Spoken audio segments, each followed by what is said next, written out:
Assalamualaikum warahmatullahi wabarakatuh.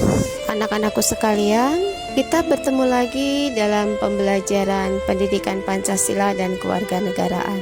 Semoga kalian dalam keadaan sehat dan tetap semangat meskipun kalian harus belajar dari rumah.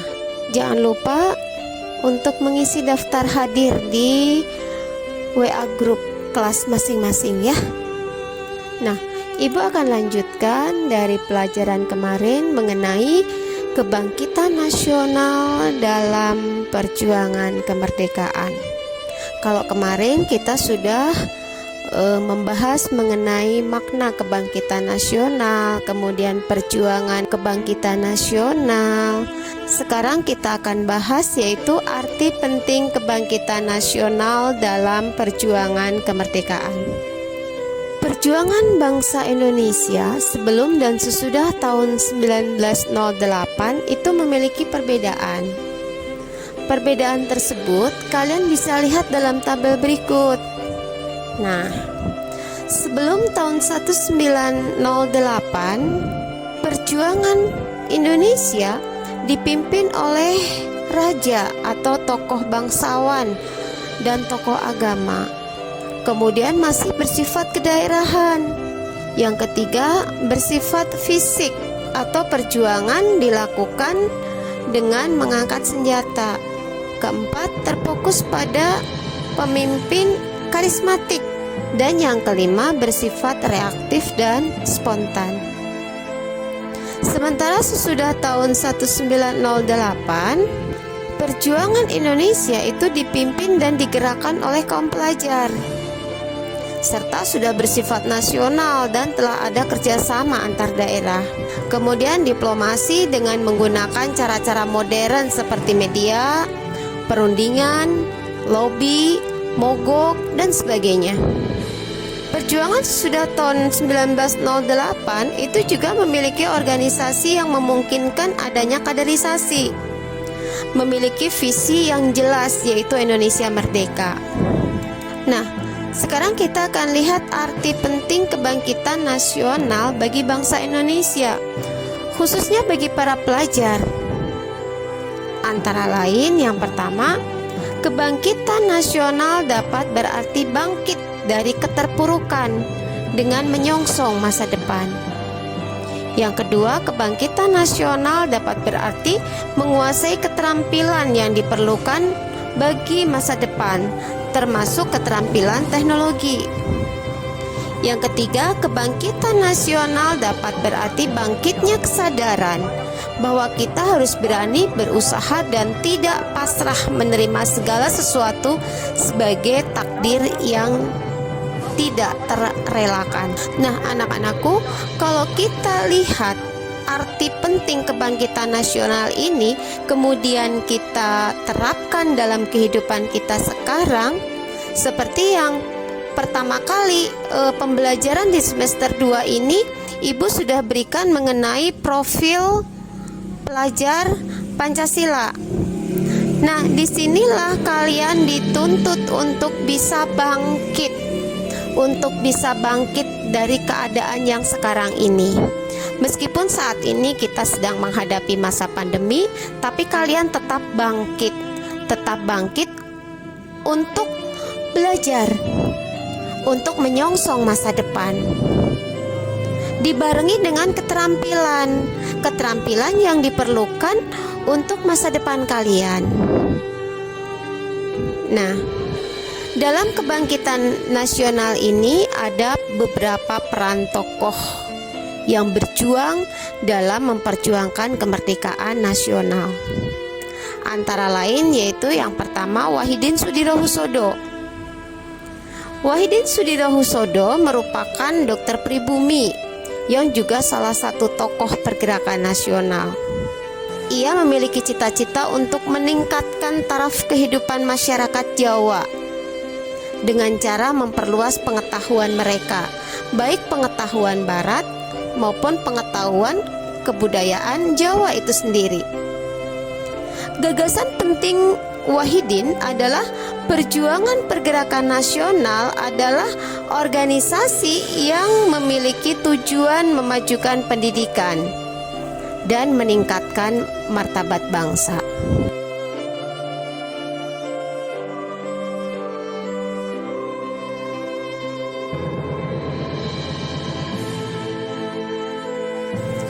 Yang kedua yaitu Sutomo. Sutomo adalah tokoh pergerakan nasional yang pernah menjadi dokter pemerintah untuk berbagai daerah di Jawa dan Sumatera. Sutomo melanjutkan studi kedokteran di Belanda pada tahun 1919 sampai 1923. Bersama para dokter Stovia, Sutomo dan rekan-rekannya mendirikan Budi Utomo pada tanggal 20 Mei 1908, sebuah organisasi modern pertama di Indonesia. Sutomo diangkat menjadi ketuanya. Organisasi Budi Utomo dibentuk dengan tujuan memajukan pengajaran dan kebudayaan. Pada tahun 1924, Sutomo mendirikan Indonesia Study Club yang merupakan wadah bagi kaum pelajar Indonesia. Dia berhasil mendirikan sekolah tenun, bank kredit, dan juga koperasi.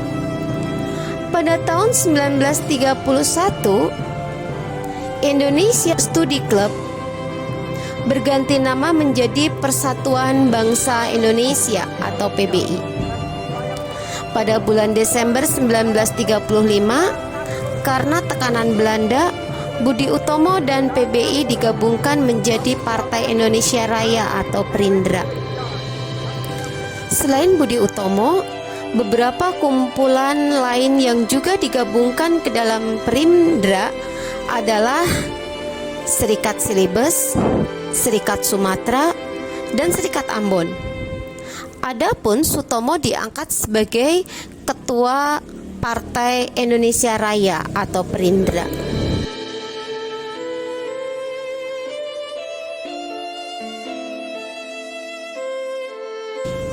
Yang ketiga, tokoh kebangkitan nasional yaitu Hos Cokro Aminoto.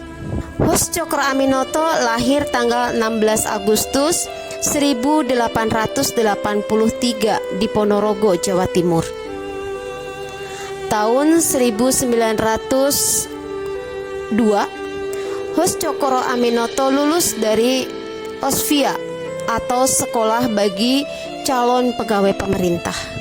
Hos Cokro Aminoto bertemu dengan Samanhudi di Surabaya dan bergabung dengan Sarekat Dagang Islam. Ia menyarankan agar kata dagang dihilangkan sehingga berubah nama menjadi Sarekat Islam. Hos Cokro Aminoto kemudian ditunjuk sebagai ketua. Sarekat Islam mengalami perkembangan yang pesat di bawah pimpinannya. Yang keempat, tokoh kebangkitan nasional kita adalah Douwes Dekker. Douwes Dekker lahir pada tanggal 8 Oktober 1979 di Pasuruan. Douwes Dekker adalah seorang tokoh pergerakan Indonesia yang berdarah campuran. Indonesia yang menentang penjajahan Belanda dan mendukung pergerakan rakyat Indonesia. Tahun 1912, Douwes Dekker mendirikan Indische Partai bersama dengan Cipto Mangunkusumo dan Suwardi Suryaningrat. Mereka dikenal dengan Tiga Serangkai. Yang kelima, tokoh kebangkitan nasional adalah Cipto Mangunkusumo. Cipto Mangunkusumo lahir pada tanggal 4 Maret 1886 ketika menempuh pendidikan di Stovia. Cipto dinilai sebagai pribadi yang jujur, berpikir tajam dan rajin. Para guru menjuluki Cipto sebagai en balad leerling atau murid yang berbakat. Setelah diasingkan dari Belanda dan pulang ke Indonesia, beberapa tahun setelahnya, pada tahun 1927, Belanda menganggap Cipto terlibat dalam sabotase sehingga membuangnya ke Bandanera. Tokoh kita yang keenam yaitu Suwardi Suryaningrat. Suwardi Suryaningrat lahir pada tanggal 2 Mei 1889 di Pangalaman. Setelah tamat ELS, ia melanjutkan sekolah dokter. Disinilah ia mulai mengenal dunia politik. Namun, ia tidak menyelesaikan pendidikannya di Stovia karena sakit. Dalam perjalanan selanjutnya, ia bertemu dengan Dewes Dekker. Akhirnya, bersama Cipto Mangunkusumo, mereka mendirikan Indisio Partai, yang merupakan partai politik pertama yang memperjuangkan kemerdekaan. Pada tahun 1913, ketika Hindia Belanda sedang merayakan 1 abad kemerdekaannya dari Perancis, Suwardi menulis sebuah artikel yang sangat terkenal dengan cara untuk mengkritik pemerintah Belanda.